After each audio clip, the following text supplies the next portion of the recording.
नमस्कार, Ashwini Rana, founder voice of banking. शनिवार है, रात के 8 बज चुके हैं और बैंकिंग की बात मेरे साथ का ये 60वां एपिसोड है।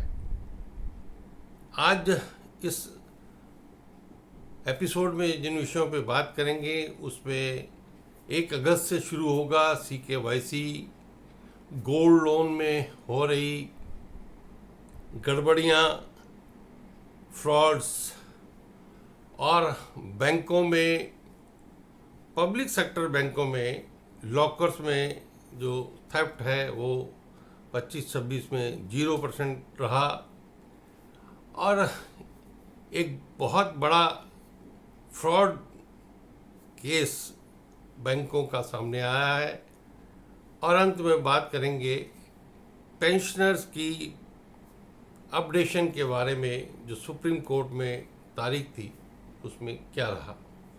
तो सबसे पहले बात करते हैं कि 1 अगस्त 2026 से CKYC यानी सेंट्रल नो योर कस्टमर ये लागू हो जाएगा। अभी तक हम बैंक में जाते हैं, KYC करवाते हैं, डॉक्यूमेंट्स देते हैं, इंश्योरेंस के लिए जाते हैं, वहाँ KYC करवाते हैं, कोई अपना शेयर खरीदने बेचने के लिए डीमैट अकाउंट, यानी अलग अलग फाइनेंशियल ट्रांजैक्शंस के लिए जहाँ पर भी KYC की ज़रूरत होती है हम वहाँ पर रिक्वायर्ड डॉक्यूमेंट्स देते हैं।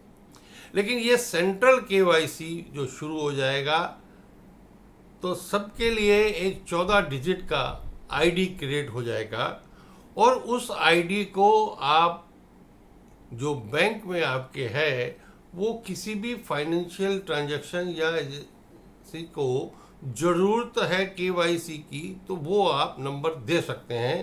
तो सेंट्रल KYC जो रजिस्टर है वहाँ से वो एजेंसी, वो ऑर्गेनाइजेशन आपका जो जानकारी है उसको वो ले लेगी और उसको अप्रूव कर देगी।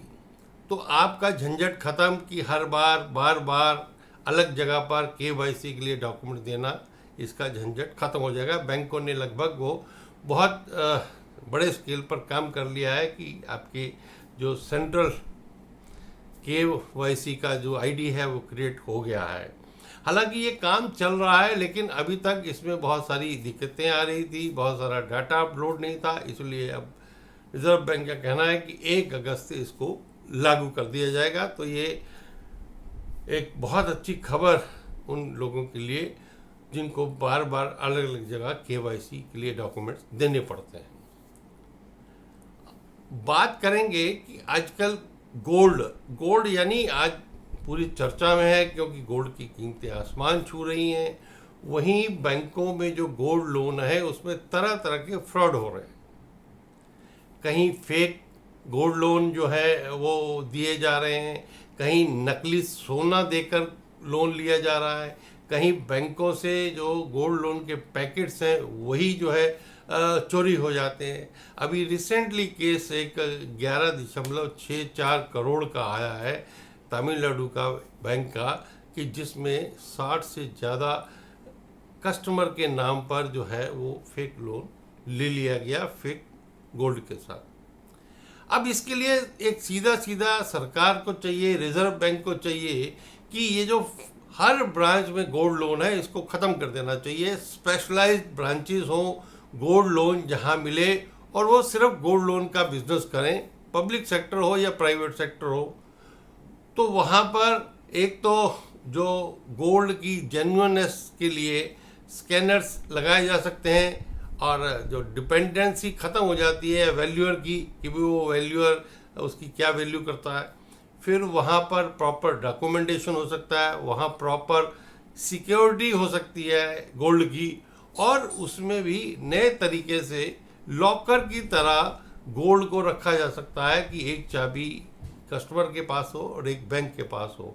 तो अगर सरकार इस प्रकार का, रिजर्व बैंक कुछ करती है तो गोल्ड में लोन में हो रही गड़बड़ियों पर लगाम लगाई जा सकती है। तो उम्मीद है रिजर्व बैंक इसके बारे में सोचेगी क्योंकि आए दिन ये जो केस हैं वो बढ़ते जा रहे हैं। अब इसके साथ ही एक अच्छी खबर जिसे कह सकते हैं वो पब्लिक सेक्टर बैंक से है कि पब्लिक सेक्टर बैंकों के 2025-26 में जो लॉकर्स में जो गड़बड़ियां थी या थेफ्ट था या चोरी थी वो 0 केसेस रहे, यानी कोई केस ऐसा उसमें रिपोर्ट नहीं हुआ।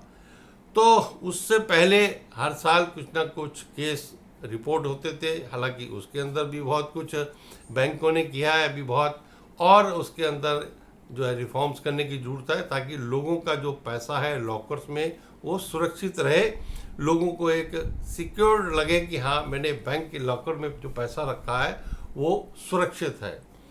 तो उसके लिए जो है बैंक अलग अलग नए नए तरीक़ों से काम कर रहे हैं, उसका नया एग्रीमेंट ले रहे हैं, लेकिन वहाँ पर भी एक बैंक जो है वो काम कर सकते हैं कि अभी तक लॉकर ऑपरेशन के लिए मैनुअल रजिस्टर रहते थे, जब अब सारा डिजिटलाइजेशन हो सका है तो लॉगिन, यानी आप ऑपरेट करने गए तो लॉगिन जो लॉकर का रजिस्टर है वो कंप्यूटर में हो और वहाँ पर लॉगिन होकर आपका उसमें एंट्री हो और उसके साथ ही आपकी पिक्चर जो है वो क्लिक हो कि भाई हाँ आप जो है इस दिन लॉकर ऑपरेट करने आए थे, तो और उसमें सुरक्षा हो सकती है। हालांकि लॉकर्स में जो सुरक्षा है वो पूरी सुरक्षा है, लेकिन अगर कहीं बैंक की गलती से, बैंक के कर्मचारी की गलती से, आगजनी से, चोरी से, डकैती से आपका लॉकर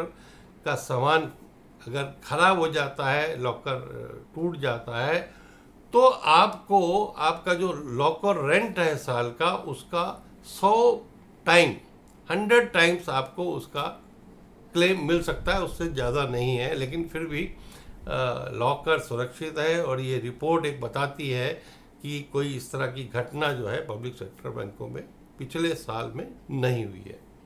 तो एक अच्छी सुखद समाचार बैंकों के लॉकर्स की तरफ से ग्राहकों के लिए है। अब एक केस सामने आया है, सीबीआई ने रजिस्टर किया है, 1109 करोड़ का फ्रॉड हुआ है। Gupta power infrastructure limited registered office Calcutta में है, उसके 4 स्टेट्स में 6 ठिकानों पर रेड्स हुई है सीबीआई की, क्योंकि इस कंपनी ने कैनरा बैंक के लीड के अंदर बाकी कंसोर्शियम बैंकों द्वारा पैसा जो है उसको लोन दिया था, अलग अलग तरह का कुछ जो लोन दिया था, तो जिस पर्पस से लोन दिया गया था वो पर्पस पूरा न करते हुए इस कंपनी ने पैसे को साइफन किया, यानी डाइवर्ट किया। इसके अंदर बहुत सारे बैंक थे, कैनरा बैंक था, आईओबी था, bank of India, Punjab national bank, UCO bank, bank of Maharashtra, यानी क्योंकि बड़ा लोन जब होता है तो बैंक जो है मिलकर जो है वो लोन को देते हैं, कंसोर्शियम लोन उसको कहा जाता है। अब जब ये पैसे की रिकवरी नहीं हुई तो सीबीआई में केस रजिस्टर्ड हुआ।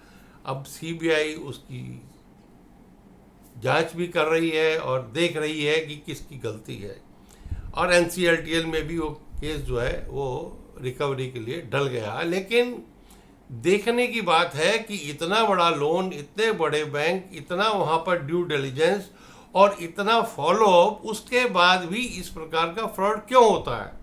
तो इसके बारे में भी डीएफएस रिजर्व बैंक को देखने की ज़रूरत है कि क्या बैंकों में किस चीज़ की कमी है, क्या स्टाफ की कमी है या एक अच्छे फॉलोअप की कमी है या अच्छे लोगों की कमी है। क्यों बैंकों का पैसा, पब्लिक मनी जो है, इस प्रकार की कंपनियां लोन लेकर और वो चली जाती हैं। तो उम्मीद है कि इसके ऊपर सीबीआई जो केस रजिस्टर्ड हुआ है उसका कुछ ना कुछ नतीजा निकलेगा।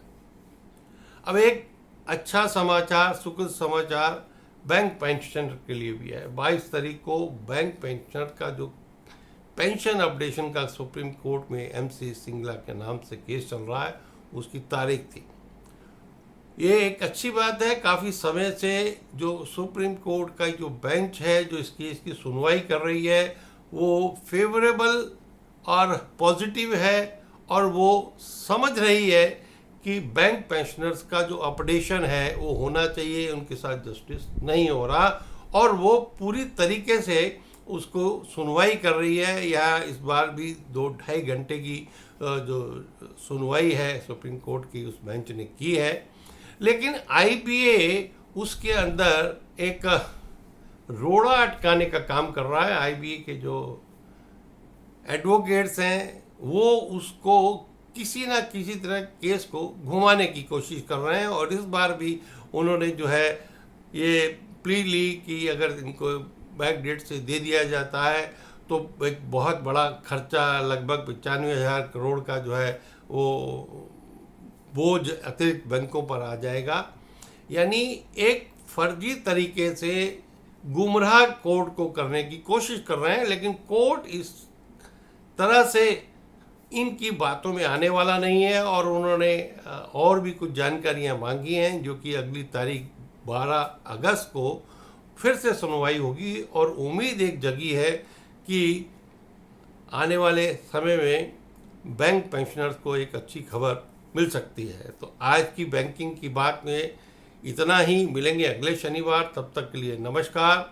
अगर वीडियो अच्छी लगी हो तो उसे लाइक करें, शेयर करें और चैनल को भी सब्सक्राइब करें। धन्यवाद।